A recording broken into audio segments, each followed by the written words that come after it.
Does he make you feel like the special one at the office, yet deep down you are terrified of what he might ask for in return? That confusion is not accidental. It is designed to control you. Stop confusing manipulation with love before it destroys your job. I'm Amelia. I'm breaking the flirty boss trick.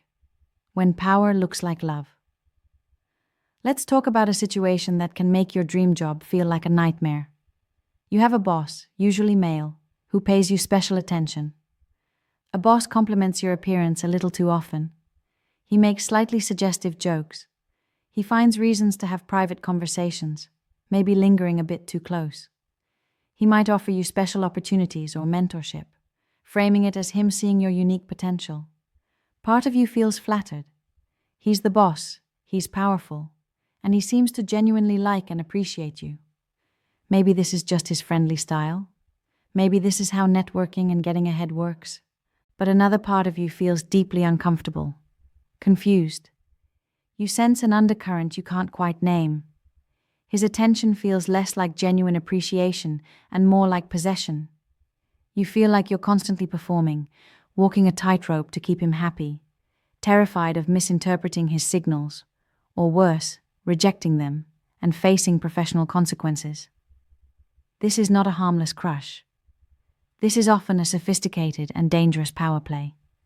It is the flirty boss trick, where a person in power uses the illusion of romantic or special interest to manipulate, control, and blur professional boundaries for their own benefit.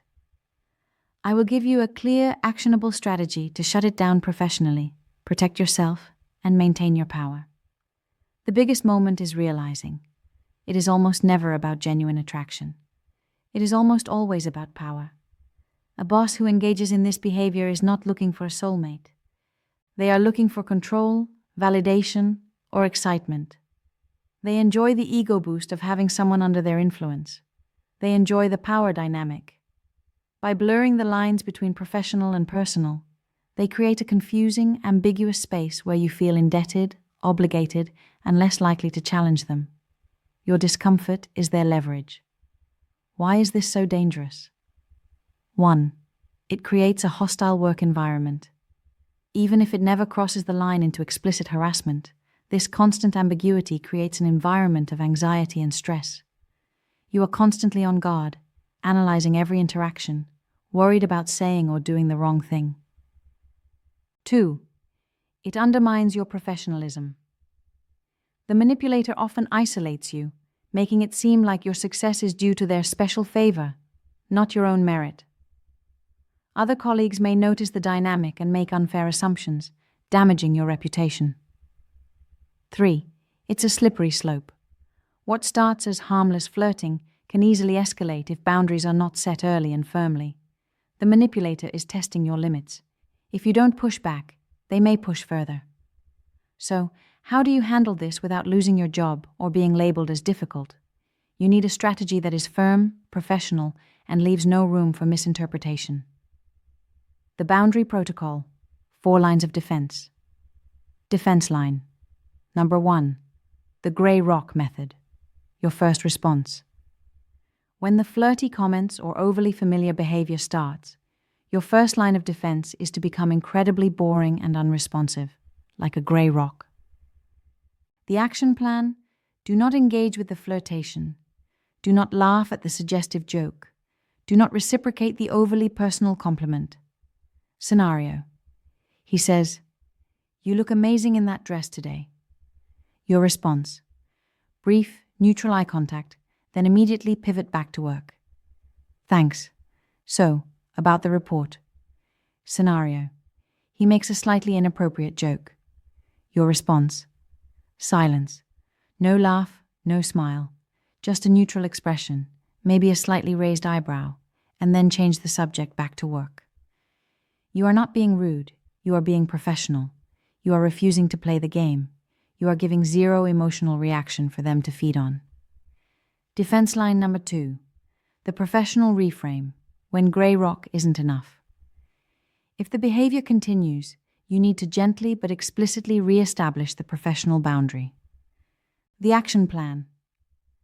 When he makes a comment that blurs the lines, you reframe it in purely professional terms. Scenario. He says, "We make such a great team. Maybe we should discuss it over dinner sometime." Your response. Friendly, but firm professional tone. "I agree we work well together on the project. I prefer to keep my evenings for personal time, but I'm happy to schedule a meeting during work hours to discuss the next steps." Scenario. He compliments your appearance again. Your response. "Thank you. I appreciate your focus on my professional contributions." You are not accusing him of anything.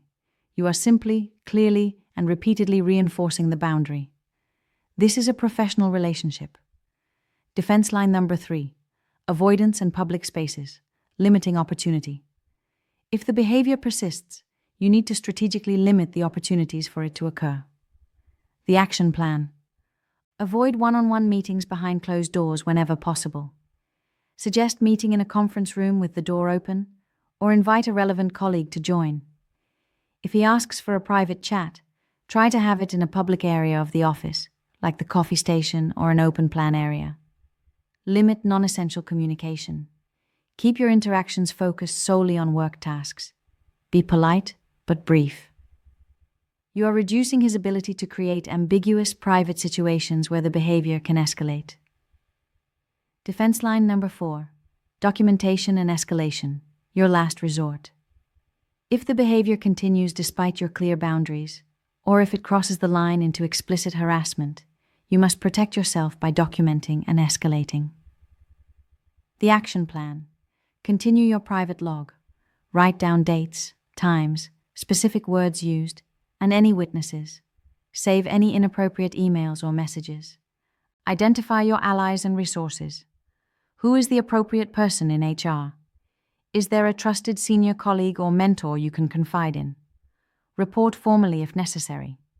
If the behavior creates a hostile environment or hinders your ability to do your job, you have the right to make a formal report to HR, using your detailed documentation as evidence. Navigating a situation with a flirty, manipulative boss is incredibly difficult. It forces you to manage not only your work, but also a complex and unwanted emotional dynamic. Remember your power. You have the right to a professional, respectful work environment. You do not owe anyone flirtatious banter or validation in exchange for your career. Trust your gut feeling. If an interaction feels wrong, it probably is. Use the gray rock method first. If needed, calmly and clearly reframe the relationship as purely professional. Limit opportunities for ambiguous interactions, and never hesitate to document and escalate if the behavior crosses the line. You are not being overly sensitive. You are being professional. And protecting your boundaries is the ultimate act of professional self-respect. Have you ever experienced this flirty boss trick? How did you handle it? Share your thoughts in the comments. And if you're ready to navigate your career with confidence, make sure you subscribe.